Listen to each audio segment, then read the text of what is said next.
Let's talk a little bit about the defense.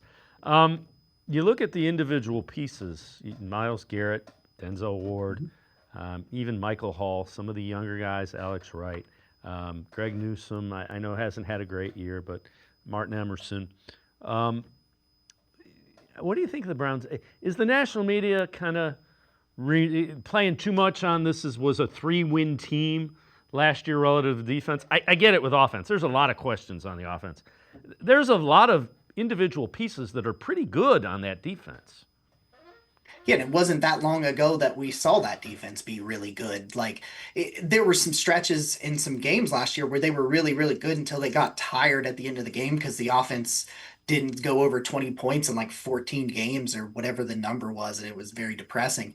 But I do think so. I mean, because if you go back and you look at last year's defense and you talk about the deficiencies and the biggest issues that they had on that defense, it was a lot of up the middle. They couldn't stop the run. And they couldn't push the pocket vertically. So what do? They go and they get the best defensive tackle in the class and one of only 5 blue chip players that I had in the draft in Mason Graham, who is a phenomenal run defender. And I know defensive tackle takes some time to kind of develop as a rookie, but I think his run defense translates immediately. And then you got Carson Sweshinger, who's a tackling machine at the back end. And those were the two real weak spots. Whereas everybody else on that defense that's there, if they go back to what they've been normally, like Martin Emerson, I've seen 2 good years and 1 bad year. So if I just get the average of that, boom, that's better than I had last year. I mean, in a lot of these guys where it's like they may have had some down years in 2024, but they've been more good than bad in their career. I think we're kind of like